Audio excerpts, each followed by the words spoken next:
उनके संबंधों को जब हम देखते हैं तो वाकई में ऐसा लगता है कि कैसे रहे होंगे वो पल उनके जीवन के जब ऐसे भयंकर निर्णय लेने पड़े होंगे। लेकिन ये तो सजीव पात्र है जिन पर विवेक और बुद्धि निश्चित है। लेकिन ऐसे पात्र भी हैं जिसकी यहाँ पर गोसाई तुलसीदास जी महाराज चर्चा कर रहे हैं कि रथ हांके ही राम तन हेरी हेरी, वो दो घोड़े जो रथ पर हंके हैं उनकी बात कहते हैं। संतों कथा का प्रसंग है जहां पर प्रभु श्री रामचंद्र जी सुमंत महाराज जी को मना लेते हैं, समझा देते हैं, बुझा देते हैं और कहते हैं कि अब आप लौट चलिए। हालांकि सुमंत महाराज कहते हैं कि प्रभु भले आप मेरे बेटे के समान हो, मैं मंत्री जरूर हूं, लेकिन आपके पिता तुल्य हूं। राम जी भी उतना ही आदर देते हैं कि निश्चित आप मेरे पिता तुल्य हो। पर राजा दशरथ का आदेश था कि भले ही मैंने अपने वचनों से कह दिया है कि राम लक्ष्मण, केवल राम को ही वनवास हुआ, लेकिन साथ में लक्ष्मण और मां जानकी को वन की ओर ले चलो, लेकिन ऐसे ही कहीं नगर के बाहर सीमाओं में घुमाकर भ्रमण कर लौटा ले आना। तो मैं वही बात कह रहा हूं, सिंगवेरपुर तक आ गए हो, निषाद राज से भेंट हो गई है, अब बस करो, वापस लौट चलो। राम के बगैर अयोध्या की प्रजा जीवित नहीं रह सकती। बहुत तरीके से बातचीत चलती है वहां पर। अंत में कहा जाता है कि संभव नहीं है सत्य धर्म का पालन करना, पिता का वचन ही मेरा धर्म है और ये रघुकुल की रीत है, अब ना हो सकेगा, मैं लौटूंगा नहीं। बोले कोई बात नहीं, वनवास तो आपका हुआ है, आपकी पत्नी का क्या दोष है? बोले इन्हें लौटा चलो, कोमल है, सुकुमार है, राजा की बेटी है, कुछ ही दिन हुए हैं विवाह होकर आई है, अभी तो सुख भोगने के दिन है और मन के ये कांटे, ये कंकड़ पत्थर, ये तकलीफ, ये भयावह, कहां से घुमाते फिरो। मां जानकी ने सुमंत जी महाराज को उत्तर दिया, कहा कि हे तात, निश्चित आप मेरे पिता तुल्य हो, आपके आदेश सर्वोपरि है, परंतु आप ऐसी बात कह रहे हो कि किसी की शरीर की छांव को उससे अलग कर देना, सूर्य से उसकी किरणों को अलग कर देना यदि संभव नहीं है, तो जानकी को भी रघुनाथ से अलग करना उतना ही कठिन है। ये पात्रों की मर्यादा और इनके संवाद है। ऐसे महान रामचरितमानस को जब हम पठन पाठन और अध्ययन करते हैं, ऐसे मार्मिक प्रसंगों की जब चर्चा हुआ करती है, ये सनातन धर्म है, ये पुरातन कथा है, नूतन कथा है, लेकिन उतने ही आज के समय में इसकी दुर्दशा हो रखी है और करने वाले कोई और नहीं, हम जैसे कुछ लोग हैं जो मिलकर आज इतने उधम मचा चुके हैं। और ऐसे प्रसंगों को भी शायद उस गहराई से मेरे में इतनी क्षमता नहीं है कि ऐसे प्रसंगों के साथ मैं कुछ विशेष कह पाऊं, क्योंकि उतनी ज्ञान भी नहीं है, बोध भी नहीं है, लेकिन कहीं आप जैसे संतों का आशीर्वाद, आप जैसे गुरुओं का आशीर्वाद शायद मिला, इसलिए शायद इतनी हिम्मत कर पा रहा हूँ, इतनी दुष्टता कर पा रहा हूँ कि ऐसे महान पात्रों को लेकर आपके बीच चला हूँ। लेकिन ये बात हमारे जीवन में बहुत महत्वपूर्ण है। आइए इन पात्रों की जीवन में झांकने का प्रयास करें। सजीवता के साथ भक्ति तो निकट दिखती है जीवन में, जीव के जीवन में जब भक्ति होती है तो फर्क नहीं पड़ता आप किस योनि में हो। आज सुमंत जी महाराज तो बिलख रहे हैं राम जी को वापस ले जाने के लिए। राम जी ने कह दिया कि आप चले जाओ हमें वन में छोड़कर, लेकिन केवल सुमंत नहीं, घोड़े जो रथ पे हाके हैं वो भी हिना रहे हैं और कह रहे हैं कि रथ हाके हुए राम तन हेरी हेरी हिनाए, देख निषाद विषादवत धुनि शीस पछताए। और वहां पर जितने भी प्रजा है, इसका चित्रण गोसाई तुलसीदास ने इतने गहराई से की है। आइए एक भजन और भजन के बीच इस प्रसंग को और सुनने समझने का प्रयास करते हैं। बोल लखन सिया रामचंद्र की जय। सब जानते हो क्या चाहता हूँ मैं, कह ना सकूंगा,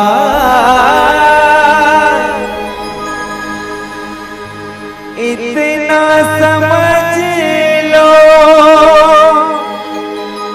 प्रभु के बिना मैं ना रह ना सकूंगा।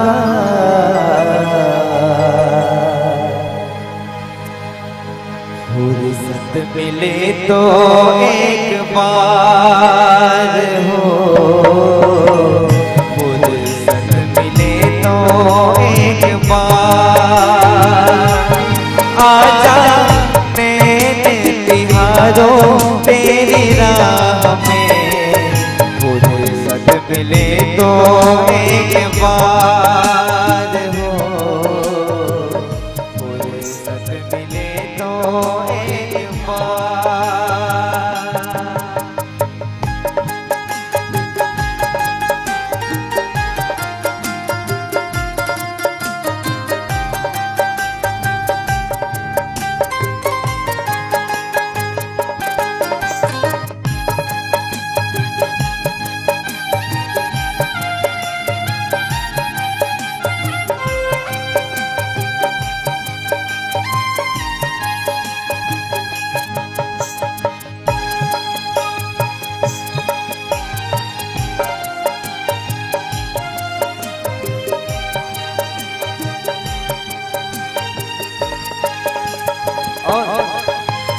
सुमंत जी कहते हैं भगवान राम को वनवास जाने के समय जब अयोध्या को वापस लौटते हैं, तब सुमंत जी भगवान से प्रार्थना करते हुए कहते हैं,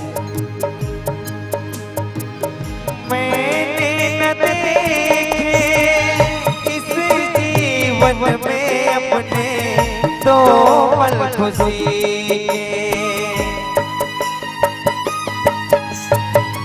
दो कट गए हैं, दो ही बचे हैं मेरे इस जिंदगी के।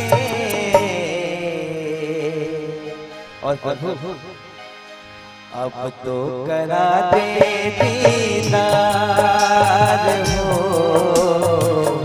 अब तो करा दे दीदार आजा तेरी राह में, फुर्सत मिले तो एक बार हो, फुर्सत मिले तो एक बार।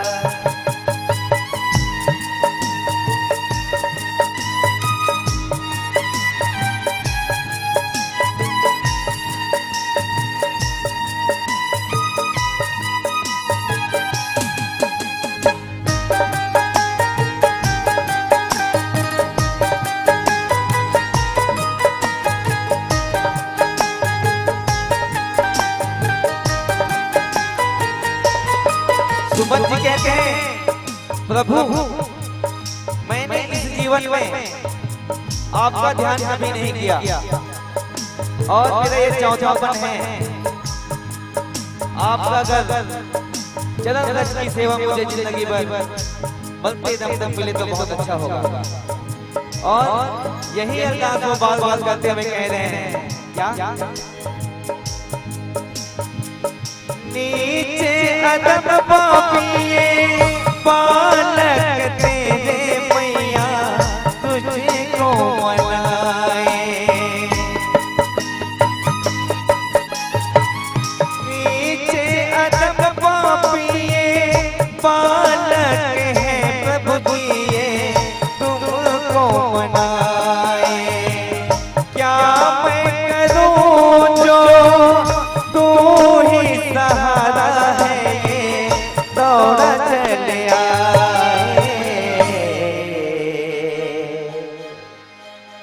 और कहते हैं क्या, हो जाए मेरा उद्धार हो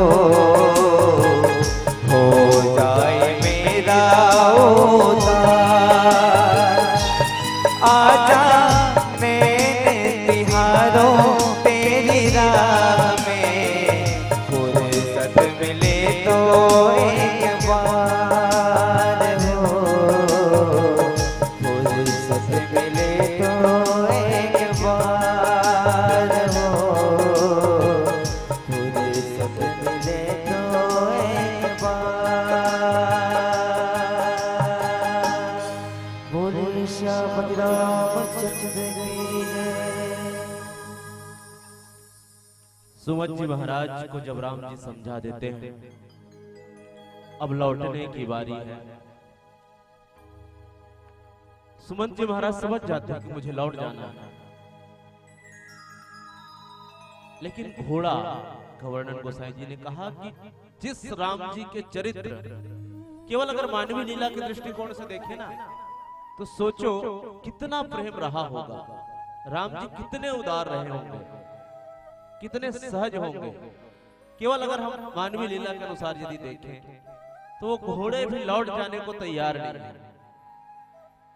जिस परमात्मा के बिछुड़ने के लिए, बिछुड़ने से पशु इतने व्याकुल हैं, कल्पना करके देखिए कि उनके माता पिता, उनके परिवारजन पर क्या बीतती होगी। गोसाई तुलसीदास जी महाराज ने लिखा कि देख निषाद विषाद वश, व्यक्ति के जीवन में विषाद कब होता है? विषाद का अर्थ है कि जब आदमी ऐसा डूब जाता है ना कि अब जीवन में कुछ रखा ही नहीं, ये व्यर्थ है, ये जीना बेकार है। और सच में अगर ये जीवन परमात्मा का दिया हुआ है और उस जीवन में परमात्मा ना हो, तो परमात्मा के बगैर जीना ये जीवन जीवन नहीं, ये मृत्यु के समान है। तो सच में अगर जीवन में किसी चीज के लिए विषाद होना चाहिए तो परमात्मा का विषाद, बिछुड़ने का जो विषाद अगर हो जाए किसी जीव को, तो वो जीवन का सबसे बड़ा प्रसाद होता है। रामचरितमानस हमको सिखाती है। आज केवल रिश्तों की बात ही नहीं है, रामचरितमानस हमें सिखा देता है कि हमारे संबंध कितने ऊंचे होने चाहिए। लेकिन सुमंत जी महाराज एक मंत्री मात्र हैं, राम जी उनको पिता का दर्जा देते हैं। आप कल्पना कीजिए उस स्थिति का। और गोसाई तुलसीदास जी महाराज लिखते हैं कि विषाद वश, हमारे और आपके जीवन की विषाद। आज किसी साइकियाट्रिस्ट के पास जब हम जाते हैं, मनोरोग विशेषज्ञ के पास, तो अधिकतर लोग को कहा जाता है कि आपको डिप्रेशन हो गया है, आप विषाद में चले गए। हमारे और आपके डिप्रेशन के कारण क्या है? आपको आश्चर्य होगा ये जानकर, जो न्यूज़पेपर पढ़ते हैं जो लोग, समाचार, आजकल डिप्रेशन के कारण बड़े भयंकर हैं।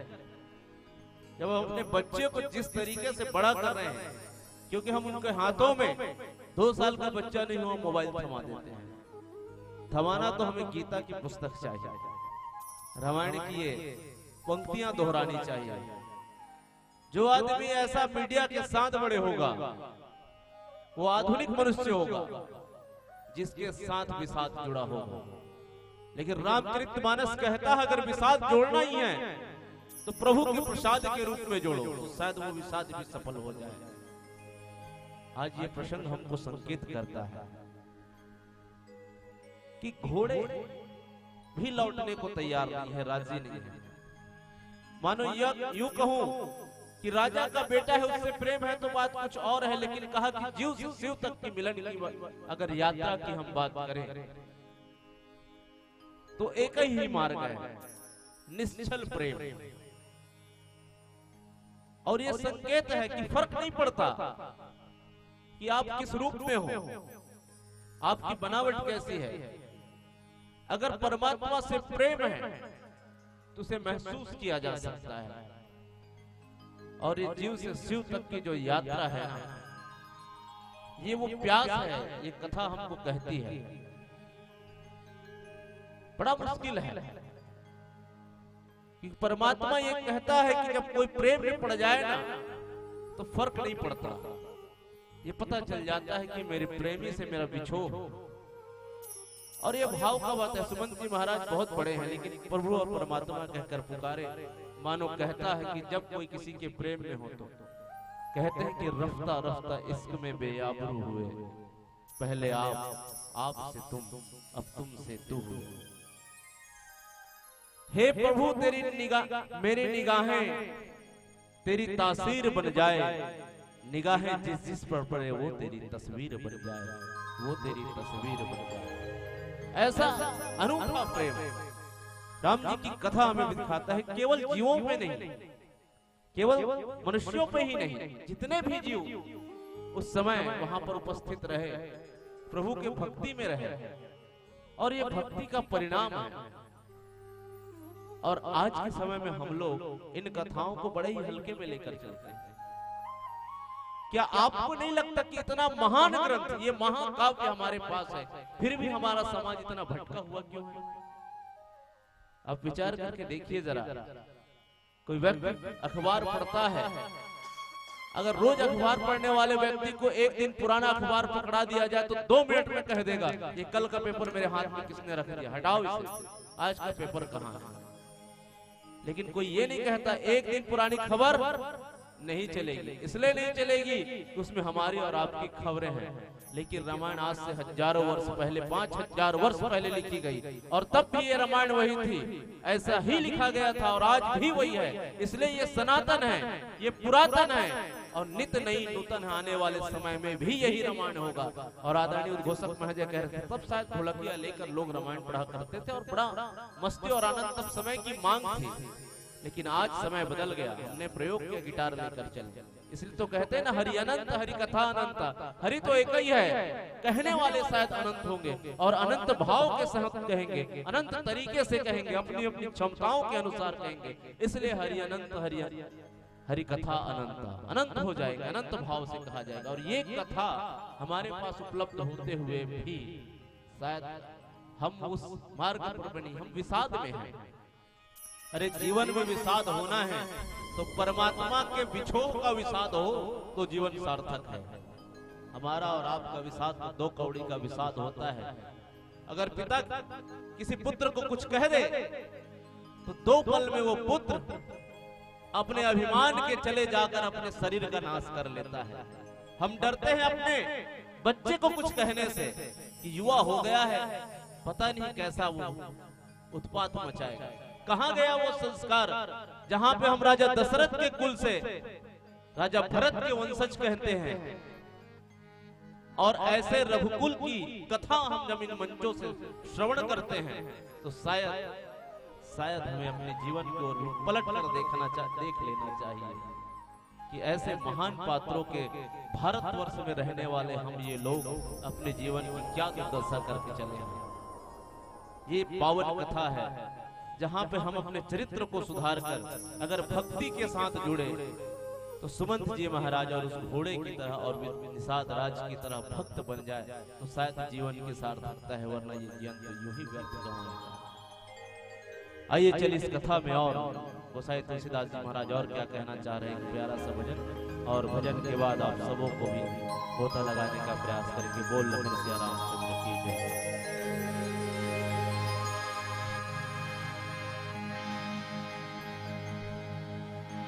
सुख के सब साथी, दुख में न कोई,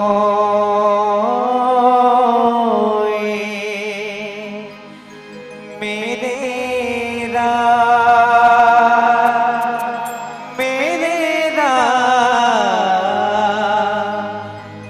तेरा नाम एक साचा दूजा न कोई, सुख के सब साथी दुख में न कोई, मेरे राम तेरा नाम एक साचा दूजा न कोई।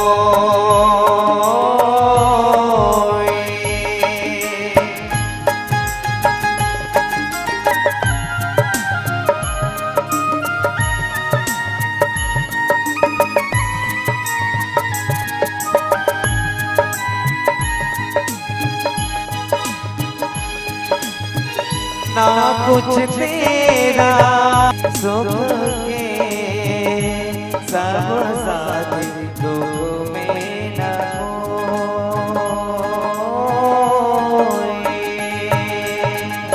सियावत राम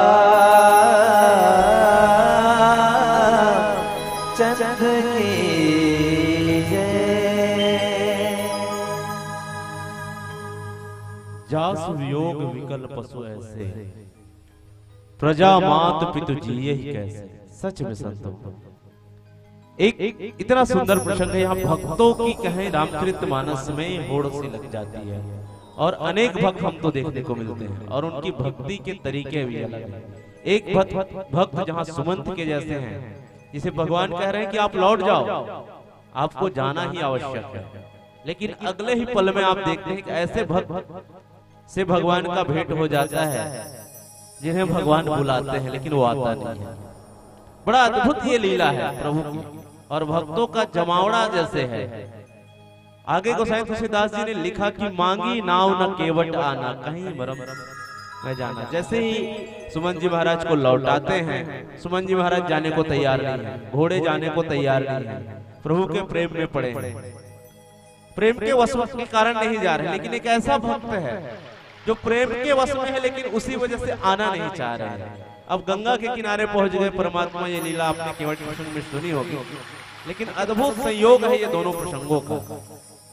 जहां गंगा के किनारे पहुंच जाते हैं और उस पार जाना चाहते हैं, तो केवट राज जी है नाव लेकर बीच नदी के धार पर खड़े हैं, और उसको राम जी कह रहे हैं क्योंकि उनको उस पार जाना है कि मांगी नाव न केवट आना। ए केवट भैया जरा किनारे आओगे, हमें उस पार जाना है। तो केवट कहता है मैं नहीं आऊंगा। केवट क्या कहता है? मैं नहीं आऊंगा।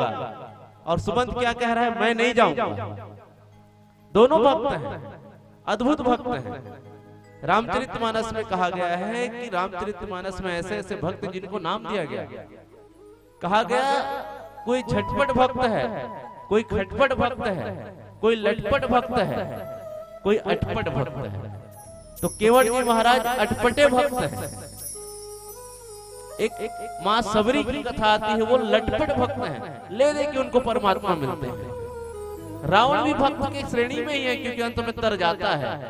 हालांकि वो अपने कृत्य से ऐसा निकृष्ट कार्य करता है जिसे समाज में एक नकारात्मक संदेश वो छोड़ जाता है, लेकिन कहीं न कहीं अंत तो गत्वा प्रभु के हाथों में मरकर वो मोक्ष पाता है। इसलिए वो भक्त के श्रेणी में आ जाता है, और इसलिए उनको कहा गया कि खटपट भक्त है। भक्ति तो है लेकिन बहुत खटपट है। रावण कहता है कि तामस देह भजन ना होई, कि मैं राक्षसी शरीर वाला हूं, अगर वो भगवान भी है तब भी मैं भजन नहीं कर सकता, तो मैं अपने तरीके से ही भगवान को पालूंगा। तो खटपट भक्त है। तो एक ऐसा भक्त सामने खड़ा है जिसे प्रभु बुला रहा है, और एक ऐसा भक्त पीछे छोड़ गया है जो जा नहीं रहा है। लक्ष्मण लाल जी मुस्कुरा कर कहते हैं कि प्रभु ये कैसे कैसे आपके भक्त है, और ये कैसे कैसे लीला है। एक ऐसे भक्त है जिसे आप बुलाते हो वो आते नहीं, एक ऐसे भक्त है जिसे आप भेजते हो वो जाते नहीं। प्रभु मुस्कुरा कर कहते हैं लक्ष्मण करे क्या, हमारी तो बोहनी ही खराब हो गई थी। अच्छा, बोहनी खराब हो गई, इसका मतलब क्या? जब पिताजी ने हमें वनवास दिया, आपको तो नहीं दिया था, जानकी को तो नहीं दिया था।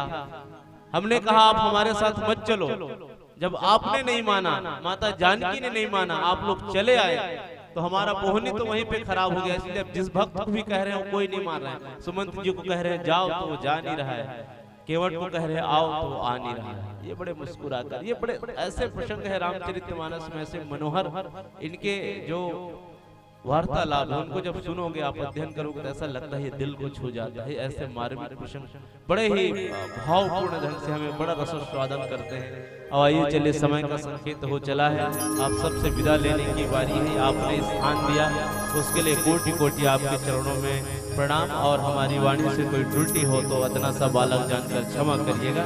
आइएगा एक भजन के साथ विदा लेंगे, और इन लफ्जों के साथ कि भैया हम भी तरसते हैं, ऐसे हमारे जैसे लोगों को आप स्थान देते हैं, लेकिन ये पल हमारे लिए अनमोल पल हो जाते हैं। और इसलिए तो कहते हैं ना कि पल पल तरसा इस पल के लिए, कि पल पल तरसा इस पल के लिए, आया भी ये पल तो बस पल भर के लिए। सोचा था इस पल को जिंदगी का हसीन पल बना लेंगे, लेकिन पल रुका तो बस पल भर के लिए, बस पल भर के लिए।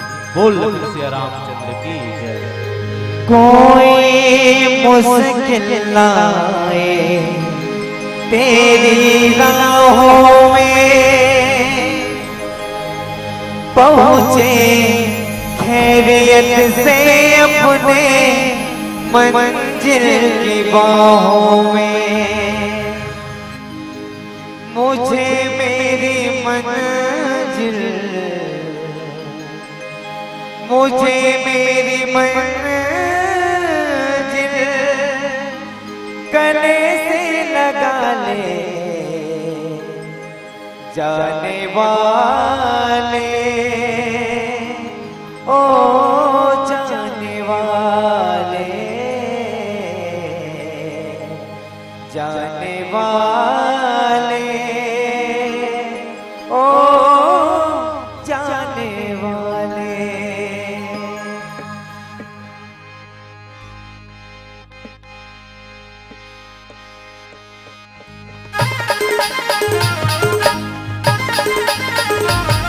सभी से निवेदन है, आपकी भजन है, सभी से चाहो कि तालियों से सहयोग करें।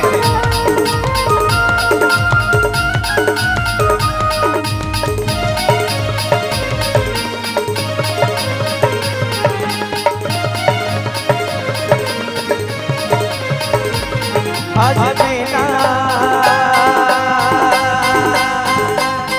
आज मेला है बधाई, चलो रे प्रभु के द्वारे माँ। आज मेला है बधाई, चलो रे प्रभु के द्वारे माँ। प्रभु के द्वारे माँ जी, हरि के द्वारे माँ। प्रभु के द्वारे माँ जी, हरि के द्वारे माँ, बोलबम के द्वारे माँ। आधा जन भैया मन ताली नहीं बजाते, नारी शक्ति जब ताली बजाते हैं कहूँ बोलना चाहिए तो मन नर्वस होती हो। सबसे निवेदन है भैया मन, चलो तालियों के साथ जोरदार जयकार एक साथ बोलिए श्यामती रामचंद्र की।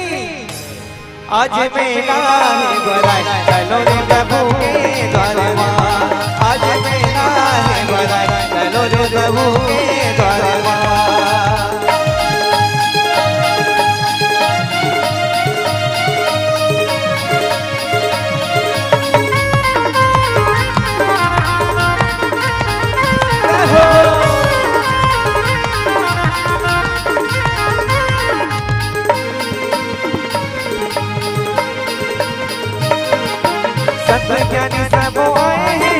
प्रभु के गाथा सुनाए हैं, राम कहानी के चर्चा खोज गाओ बोल रहे हैं।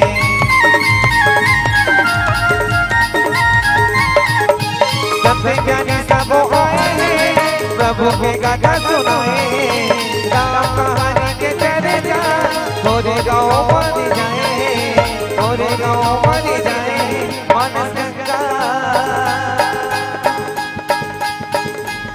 मन संगाई भरा, चलो रे प्रभु के द्वारे माँ। आज मेला है भरा, चलो रे प्रभु के द्वारे माँ।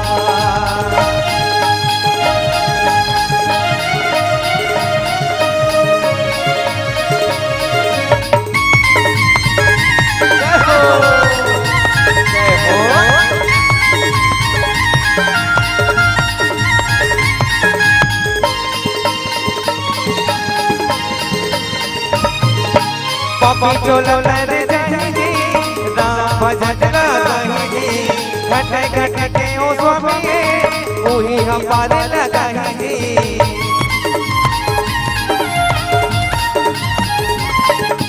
पापी चोलो लरे जाएगी, राम भजन लगाएगी, घट घट के ओ स्वामी वही हमारे लगाएगी, वही हमारे लगाएगी।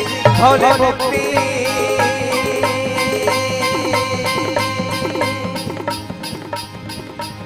हो तो एक बजा जल्दी से लास्ट अंतर है और लास्ट भजन है हमारे। सभी से साधु अनुरोध है, भगवान के नाम ताली जरूर बजाएं। सभी लोग एक बार हाथ उठाकर साथ में गाएंगे। भोले मुक्ति, भोले मुक्ति ना मिला, चलो रे प्रभु के द्वारे माँ। आज मेला है बधाई, चलो रे प्रभु के द्वारे माँ। प्रभु के द्वारे माँ जी, हरि के द्वारे माँ। प्रभु के द्वारे माँ जी, हरि के द्वारे माँ, बोलबम के द्वारे माँ। आज मेला आज मेला है भरा चलो रे प्रभु के द्वार माँ आज मेला है भरा चलो रे प्रभु के द्वार माँ आज मेला है भरा चलो रे प्रभु के द्वार माँ चलो रे प्रभु के द्वार माँ चलो रे प्रभु के द्वार माँ चलो रे प्रभु के द्वार माँ बोलिए श्याम रामचंद्र की जय। अमावस की रात सदा काली होती है, अमावस की रात सदा काली होती है, जल जाए आस्था के दिए तो दिवाली होती है। उड़ जाते हैं संशय के सारे परिंदे, जब मानस की अमराई में जोरदार ताली होती है, जोरदार ताली होती है। बहुत बहुत साधुवाद, धन्यवाद शाश्वत मानस परिवार एवं भजन संध्या भटगांव धमतरी के हमारे युवा मित्रों का। आदरणीय जन, मैं भी इसी जिले का रहने वाला हूं जिस जिले से ये मानस मंडली आई हुई है। बस अंतर ये है कि ये धमतरी के बहुत करीब हैं, दिल के करीब है धमतरी माँ विंध्यवासिनी बिलई माता के, और मैं थोड़े से दूर में हूँ, लेकिन रहने वाला उसी जिले का हूँ। और इस हिसाब से मैं अपने जिले के मानस मित्रों को पा करके आज बहुत ही गदगद हूँ, जब इतने दूर में अपने जिले अपने क्षेत्र के लोगों को पा रहा हूँ। तो और खुशी इस बात की भी है कि सुंदर मार्मिक मानस प्रसंग को व्याख्या देने वाले आदरणीय भाई वीरेंद्र कुमार साहू जी, जो हम सबको बता रहे थे इस कथा प्रसंग के माध्यम से, तो एक भाव पैदा होता है कि हम और पशु अर्थात आदमी और एक पशु में आज अंतर क्या रह गया है। पशु एक घोड़ा के रूप में यहाँ पर चित्रण हुआ है। परमात्मा राम के वियोग में जब वो छोड़ करके वापस जा रहे हैं, राम को छोड़कर जब वनवास के लिए छोड़कर वापस जा रहे हैं, तो घोड़े के आंखों में आंसू है, दर्द है, पीड़ा है। लेकिन आज हम देखते हैं कि आदमी का दिल जो है धीरे धीरे धीरे धीरे पत्थर का होते जा रहा है। आदमी की आदमियत, आदमी की इंसान की इंसानियत जो है धीरे धीरे सूख रही है। उनका दिल का दरिया जो है बहुत ही उथला होते जा रहा है। और इसीलिए आप सब देखते होंगे कई बार ऐसे समाचार हमको अखबारों में पढ़ने को मिलते हैं कि आदमी कोई तालाब में डूब रहा है, तो उस आदमी को बचाना छोड़ करके हम मोबाइल निकाल करके वीडियो बनाना शुरू कर देते हैं। बचाना मुनासिब नहीं समझते, बल्कि वहां पर वीडियो बनाना ज्यादा जरूरी समझते हैं। किसी रास्ते पर गिरे हुए आदमी पता नहीं किस कारण से गिरा है, कि मिर्गी का दौरा पड़ा है, कि कोई बीमारी कोई चक्कर आ करके गिरा है, हम अरे हो सकता है शराब पी करके जमीन में पड़ा होगा, ये समझ करके निकल जाते हैं। अर्थात हमारे अंदर की करुणा जो है समाप्त हो रही है। तब मानस का यह प्रसंग हमें याद दिलाता है कि जब एक पशु जो है अपने करुणा को प्रकट कर सकता है प्रेम के वशीभूत होकर के, तो इंसान प्रेम से दूर क्यों जा रहा है। ये प्रसंग जो है हमको प्रेम करना सिखाता है, एक इंसान को इंसान से, एक इंसान को पशु पक्षियों से, एक इंसान को प्रकृति से, एक इंसान को धरती और गगन से, और इस दुनिया के हर चमन से प्रेम करना सिखाता है। तभी तो किसी शायर ने कहा है कि प्रेम परिचय को पहचान बना देता है, प्रेम परिचय को पहचान बना देता है, प्रेम वीरानों को गुलिस्तान बना देता है। मैं आप बीती कहता हूँ औरों की नहीं, प्रेम इंसान को भगवान बना देता है, प्रेम इंसान को भगवान बना देता है। और ये मानस मित्र जो बैठे हुए हैं हमारे सभी एक उम्र के हैं, हम उम्र साथी बैठे हुए और सारे के सारे जवान हैं। मुझे इस बात की भी खुशी है कि हम लोग कहते हैं कि हमारे आजकल के युवा साथी धर्म और संस्कृति में ज्यादा रुचि नहीं ले रहे हैं। लगता है कि अरे हम तो जवान हैं, अभी मोबाइल चलाएंगे, पिक्चर देखेंगे, क्रिकेट खेलेंगे, यही तो जवानी है, यही तो समय है, मजा कर ले मेरे यार, यही समझते हैं। लेकिन नहीं, जब ऐसे युवा साथियों को हम देखते हैं तब एक खुशी झलकती है अधरों पर कि नहीं, ये धर्म संस्कृति को बचाने की जिम्मेदारी सिर्फ गांव के बूढ़ों की नहीं है, मंदिर में बैठने वाले पुजारी की नहीं है, बल्कि आज हम इन जवानों को पा करके पा रहे हैं कि समंदर में तूफानों का आना जरूरी है, समंदर में तूफानों का आना जरूरी है, अधरों में मुस्कानों का आना जरूरी है। हमारे बूढ़े बुजुर्ग कब तक उठाएंगे ये जिम्मेदारी।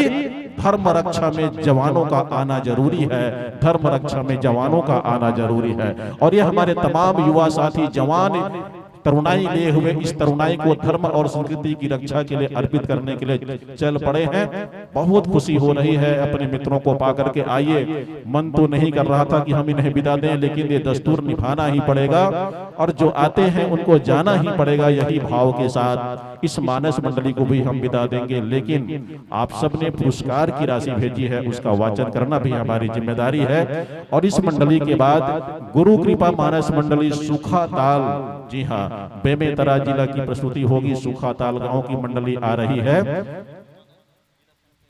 और इसी बीच हमारे बीच बेमेतरा मानस जिला संघ के सम्मानीय अध्यक्ष जी का भी आगमन हुआ है, उनका भी स्वागत वंदन होगा। प्रकाश वर्मा जी 50 रुपए, गुप्तदान 10 रुपए, पुष्कर यादव 10 रुपए, खेदिया धीवर 5 रुपए, दीपक वर्मा 10 रुपए, पुसैया सिन्हा 10 रुपए, सुषमा सोनी 10 रुपए, लक्ष्मी सिन्हा 10 रुपए, नारायण और नवंश देवांगन 20 रुपए, रोहित पाल अकोली से 51 रुपए की राशि, भुवनेश्वर पाल 21 रुपए की राशि और महेश पाल जी हसदा से 30 रुपए, यशवर्धन वैष्णव कुर्रे जी हसदा से है 100 रुपए की राशि, रोहित पाल अकोली से 20 रुपए, गुप्तान 10 रुपए, भोलिन की ओर से भी 20 रुपए की राशि भेजी गई है। रामचंद्र साहू 10 रुपए, ट्रिस्टो जिज्ञासा पाल 20 रुपए, गुप्तदान 5 रुपए, राजेंद्र रानू नायक 20 रुपए, भगत राम जी साहू 10 रुपए, कुमारी हर्षिता साहू 10 रुपए, कौशल साहू 10 रुपए, विनय मरकाम 50 रुपए, कान्हा पाल अकोली से 10 रुपए, मनहरन साहू, रुपेंद्र साहू 10 रुपए, परमानंद वर्मा जी 10 रुपए की राशि भेजते हैं। इसी कड़ी में आप हैं सोनल श्रीवास 10 रुपए, खिलेश धीवर 10 रुपए, श्रुति देवांगन 10 रुपए, जमुना सिन्हा 10 रुपए, गुप्तदान 10 रुपए, दीक्षा डोमन 10 रुपए, गुप्तदान 20 रुपए, डॉक्टर विजय नायक 50 रुपए, झारिका देवांगन 10 रुपए, गुप्तदान 10 रुपए, नीरज वर्मा 10 रुपए, ओम प्रकाश वर्मा 10 रुपए, ओंकार धीवर 10 रुपए, डोमेश्वर धनेश्वरी धीवर 10 रुपए, माफ कीजिए 40 रुपए शायद, और 5 रुपए का गुप्तदान प्रगति परगनिया की ओर से भी 10 रुपए की राशि भेजी गई है। किसी का नाम वाचन गलत हुआ हो, हम सही नहीं पढ़ पाए हो तो क्षमा चाहेंगे। मंडली को कुल मिलाकर के 3050 रुपए की पारितोषिक आप सबके सहयोग से भेंट की जा रही है। और इस राशि को आप तक पहुंचा करके विदाई की रस्म निभाने के लिए जिनको हम आमंत्रण प्रेषित कर रहे हैं, आप हैं श्रीमती भावना देवांगन और श्रीमती मीना पाल। आप दोनों नारी शक्तियां सादर आमंत्रित हैं, आप आए। श्रीमती भावना देवांगन जी और श्रीमती मीना पाल नारी शक्तियों के द्वारा हमारे युवा साथियों को ये भेंट विदाई दी जानी है। बहुत ही सुंदर भावनाओं का सामंजस्य लेकर के मानस मंडली गीत संगीत की, और गीत भी ऐसे छेड़ रहे थे कि मानो हम चढ़ोतरी की राशि 50 रुपए राकेश साहू जी, 50 रुपए बालाराम साहू जी, 200 रुपए तीरा साहू जी, गिरिजा सिन्हा 55 रुपए, सुंदरलाल जी पाल 50 रुपए, पद्मा वर्मा 100 रुपए, 20 रुपए कमला साहू की ओर से। मंचासीन मानस मंडली के द्वारा जो संगीत की प्रस्तुति हो रही थी वो भी बहुत ही सुंदर सुंदर भजनों की प्रस्तुति। बहुत सी मानस मंडलियां परोड़ी गीत तैयार करके आधुनिक में जो झमाझम गीत जो चलते हैं, ज्यादा पब्लिसिटी प्राप्त किए हुए ऐसे गीतों पर परोड़ी तैयार करके परोस करके चले जाते हैं। लेकिन जो सुकून हमारे दिल को मिलना चाहिए, हमारी आत्मा में संगीत के भाव पहुंचनी चाहिए, वो भजनों से ही मिला करता है। तो आज ऐसे ही संगीत सज करके धज करके और अपने गिटार जैसे नए वाद्य यंत्र को लेकर के भटगांव के हमारे युवा साथी पहुंचे हुए। और लीजिए ये विदाई की रस्म अदायगी के लिए हम अपने बीच पा रहे हैं। माताएं नारी शक्तियां आ रही हैं मंच में, और ये आशीष टीका और ये भेंट की सामग्री उन्हें अर्पित कर रहे हैं। प्रेम विदाई लीजिए